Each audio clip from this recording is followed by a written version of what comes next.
छत्तीसगढ़ सामान्य अध्ययन से संबंधित 10 प्रश्नों पर रोज हम लोग डिस्कशन करते हैं, जो कि सीजीपीएससी और सीजी व्यापम की परीक्षाओं के लिए बहुत ज़्यादा इम्पॉर्टेंट हो सकता है।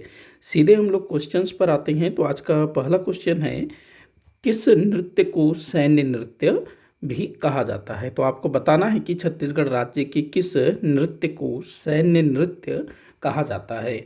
आप लोग जो है मेरे आंसर बताने के पहले आंसर देने की कोशिश करिएगा। नीचे कमेंट बॉक्स में आप अपने आंसर लिख सकते हैं।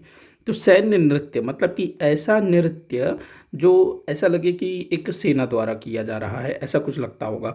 तो ये जो परब नृत्य है, जो कि परजा जनजाति द्वारा, अथवा इसको हम लोग धुरवा भी कह सकते हैं, इनके द्वारा किया जाता है परब नृत्य। तो परब नृत्य धुरवा जनजाति द्वारा किया जाता है। इसको जो है क्या कहा जाता है? सैन्य नृत्य। ध्यान रखेंगे। आगे बढ़ते हैं अगले क्वेश्चन की तरफ। किस जिले में लौह अयस्क के भंडार नहीं है? तो आपको बताना है कि छत्तीसगढ़ राज्य जो कि खनिज संसाधनों से परिपूर्ण है, यहाँ पर कोयला, लोहा, बॉक्साइट जैसे काफ़ी महत्वपूर्ण खनिज प्राप्त होते हैं। तो आपको बताना है कि छत्तीसगढ़ राज्य के किस जिले में लौह अयस्क के भंडार नहीं है। क्या बताना है? जिस जिले में लौह अयस्क के भंडार नहीं है। दंतेवाड़ा जिले की अगर मैं बात करूं तो भाई यहाँ का जो बैलाडीला है, किरंदुल है, बचेली है, ये तो विश्व के काफ़ी मतलब प्रसिद्ध लौह अयस्क के खदान है। तो यहाँ काफ़ी मात्रा में लोहा प्राप्त होता है। उसके बाद बात करें नारायणपुर की, तो नारायणपुर में भी लौह अयस्क के भंडार प्राप्त हुए हैं।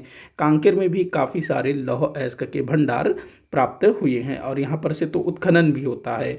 अब रह गए सुकमा और बस्तर। इन दोनों जिलों में अभी तक किसी भी प्रकार का कोई भी लौह अयस्क का भंडार प्राप्त नहीं हुआ है। तो यहाँ आपका आंसर हो जाएगा क्या बताना था? लौह अयस्क के भंडार जिस जिले में नहीं है। तो सुकमा मतलब नंबर 2 और बस्तर मतलब नंबर 5। तो 2 और 5 आपका आंसर होगा। सुकमा और बस्तर में लौह अयस्क के भंडार प्राप्त नहीं हुए हैं अभी तक। तो 2 और 5 आपका आंसर होगा, मतलब स जो है आपका उत्तर होगा। अगले क्वेश्चन की तरफ बढ़ते हैं। बार नृत्य किस जनजाति द्वारा किया जाता है? बार नृत्य, तो बार नृत्य ये किया जाता है कंवर जनजाति के द्वारा। किनके द्वारा? कंवर जनजाति के द्वारा। कंवर जनजाति के लोग खुद को मतलब जो कंवर जनजाति के लोग थे वो पहले सैनिक के रूप में कार्य किया करते थे। मतलब उनका पारंपरिक पेशा जो है सैनिक के रूप में होता था। आगे बढ़िए अगले क्वेश्चन की तरफ। अगला क्वेश्चन देखिए, कौन से विश्वविद्यालय रायपुर में स्थित हैं? आपको बताना है कि रायपुर जिले में कौन से विश्वविद्यालय स्थित है। तो पंडित रविशंकर शुक्ल विश्वविद्यालय ये रायपुर जिले में स्थित है। हमारे छत्तीसगढ़ राज्य का पहला शिक्षण विश्वविद्यालय है।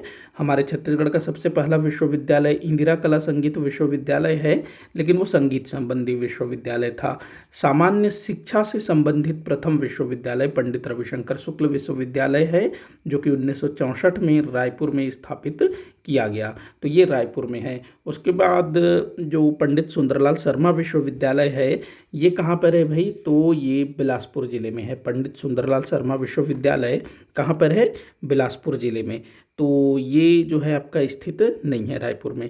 उसके बाद दिया है इंदिरा गांधी कृषि विश्वविद्यालय एग्रीकल्चर यूनिवर्सिटी, तो ये भी हमारे रायपुर में स्थित है। अगला दिया है स्वामी विवेकानंद तकनीकी विश्वविद्यालय, जो कि इंजीनियरिंग यूनिवर्सिटी है। ये दुर्ग जिले के भिलाई में स्थित है। तो ये रायपुर में नहीं है, तो ये भी कट हो जाएगा। उसके बाद अगला दिया है पंडित दीनदयाल उपाध्याय आयुष एवं स्वास्थ्य विश्वविद्यालय, तो ये भी रायपुर में स्थित है। तो यहाँ आपका आंसर हो जाएगा 1, 3 और 5। 1, 3 और 5 आपका उत्तर होगा। मतलब कि पंडित रविशंकर शुक्ल विश्वविद्यालय, इंदिरा गांधी कृषि विश्वविद्यालय और पंडित दीनदयाल उपाध्याय आयुष एवं स्वास्थ्य विश्वविद्यालय, ये तीनों जो हैं रायपुर में स्थित है। तो 1, 3, 5 स इसका उत्तर होगा, स। अगला क्वेश्चन देखते हैं। विंध्यवासिनी किस जनजाति की प्रमुख देवी है? विंध्यवासिनी किस जनजाति की प्रमुख देवी है, ये आपको बताना है। तो ये बिंझवार जनजाति की प्रमुख देवी है विंध्यवासिनी। बिंझवार जनजाति जिसमें तीर विवाह का प्रचलन है, वीर नारायण सिंह जी बिंझवार जनजाति से ही आते हैं। आगे बढ़ें अगले क्वेश्चन की तरफ। अगला क्वेश्चन है, श्रीकांत वर्मा को किस रचना के लिए साहित्य अकादमी पुरस्कार प्राप्त हुआ है? तो श्रीकांत वर्मा जो कि हमारे छत्तीसगढ़ राज्य की बिलासपुर से संबंधित थे, जो कि एक साहित्यकार थे, तो इनको जो है साहित्य अकादमी पुरस्कार प्राप्त हुआ है। तो ये जो साहित्य अकादमी पुरस्कार है ये श्रीकांत वर्मा के किस रचना के लिए दिया गया था? तो मगध इनकी एक रचना थी जिसके लिए इनको साहित्य अकादमी पुरस्कार प्राप्त हुआ है। तो इम्पॉर्टेंट है, ऐसी चीज़ें पूछी जाती है। आगे बढ़ते हैं अगले क्वेश्चन की तरफ। धेरसा कृषि के दौरान किस जनजाति द्वारा मनाया जाने वाला पर्व है? तो ये जो धेरसा है एक पर्व है जो कि कृषि के समय किया जाता है, मनाया जाता है। तो ये किस जनजाति द्वारा मनाया जाता है? कोरवा जनजाति के द्वारा। आगे बढ़ते हैं अगले क्वेश्चन की तरफ। रथपति किस काकतीय शासक की उपाधि थी? रथपति, तो ये जो है रथपति जो उपाधि है ये किसकी उपाधि थी भाई? पुरुषोत्तम देव की। राजा पुरुषोत्तम देव जिन्होंने बस्तर का प्रसिद्ध दशहरा इसको मनाने की शुरुआत की थी, राजा पुरुषोत्तम देव ने। अन्नम देव ये काकतीय वंश के संस्थापक थे। दलपत देव इन्होंने जो है जो बस्तर में जो काकतीय वंश के शासकों ने शासन किया, उनकी जो राजधानी थी लंबे समय तक जगदलपुर, उसकी स्थापना की दलपत देव ने। उसके बाद रुद्र प्रताप देव, इन्हीं के समय में क्या हुआ था? भूमकाल विद्रोह। तो पुरुषोत्तम देव इनकी उपाधि रथपति की थी। अगला क्वेश्चन है, किस जनजाति में धनुष का विशेष महत्व है? तो धनुष का विशेष महत्व किस जनजाति में है भाई? धनुष, ध से धनवार, इनमें जो है धनुष का विशेष महत्व है। ये जो है ना विवाह के टाइम पर धनुष लेके भी बैठते हैं। अगला क्वेश्चन है जो कि इस वीडियो का आखिरी क्वेश्चन होगा, छत्तीसगढ़ का सबसे कम सिंचित जिला कौन सा है? छत्तीसगढ़ का वह जिला कौन सा है जो सबसे कम सिंचित है, ये आपको बताना है। तो दंतेवाड़ा जिला सबसे कम सिंचित जिला है।